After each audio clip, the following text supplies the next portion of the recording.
Start 10 दिन की छुट्टी लोग 10 दिन नहीं गया पापा का ऑपरेशन हो जाए तब स्टार्ट चालू। हेलो दोस्तों, नमस्ते, प्रणाम। शिवानी दीदी चालू। हेलो दोस्तों, नमस्ते, प्रणाम। हमारा पहले चालू कर दिया। ये चालू करा सब जनी। चलो सभी चालू कीजिए ना। हमारा चालू। ये देखो हमारा काटा सभी का स्वागत है खुशबू यादव अधिक गीत के चैनल पर, खुशबू यादव लोक गीत के चैनल पर, खुशबू ऑफिशियल चैनल पर, संगीता यादव अधिक गीत के चैनल पर, संगीता यादव टूक चैनल पर, शिवानी यादव अधिक गीत के चैनल अधिक गीत नहीं गड़बड़ा दे रही है। शिवानी यादव लोक गीत। आप लोग अपना प्यार आशीर्वाद बनाए रखना। दिमाग इतना सही नहीं काम कर रहा चल रहा है कुछ। अब हम लोग चल रहे हैं एक लाचारी गीत। सही सीरियल बता रही दोस्तों, मेरा चैनल है संगीता यादव टू, शिवानी यादव अवधि गीत, दो चैनल है। आप लोग सब्सक्राइब कर लीजिए प्लीज, हमारा सपोर्ट कीजिए ढेर सारा, इतना सारा।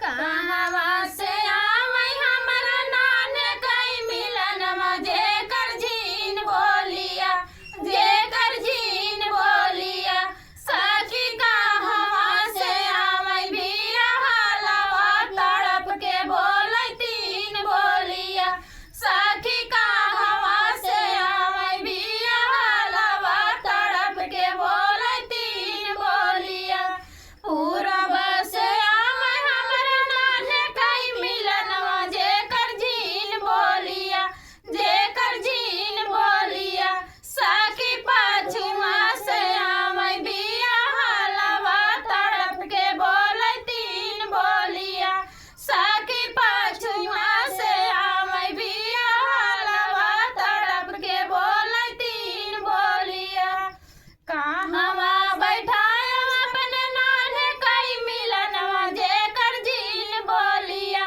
जे कर जीन बोलिया सखी कहवा बैठायो बिया हलवा तड़प के बोलै तीन बोलिया, सखी कहवा बैठायो बिया हलवा तड़प के बोलै तीन बोलिया, गद्दा गलैचा पे बैठायो अपने नाने कई मिलन जे कर जीन बोलिया, जे कर जीन बोलिया टूटही खटिया बिया हलवा तड़प के बोलै तीन बोलिया, टूटही खटिया बिया हलवा तड़प के बोलै तीन बोलिया, काहू खियाए अपने नाने कई मिलन जे कर जीन बोलिया, जे कर जीन बोलिया सखी खियाए बिया बिया हलवा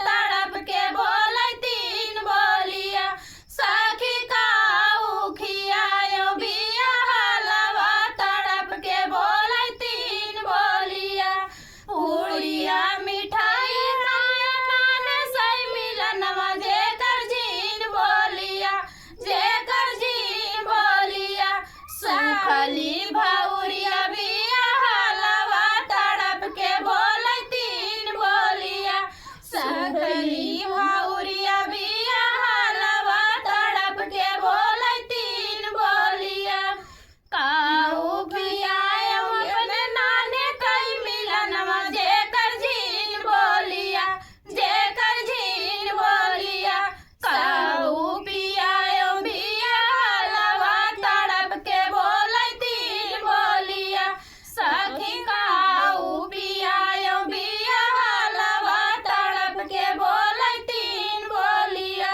जाई दे कुछ मत पियावा।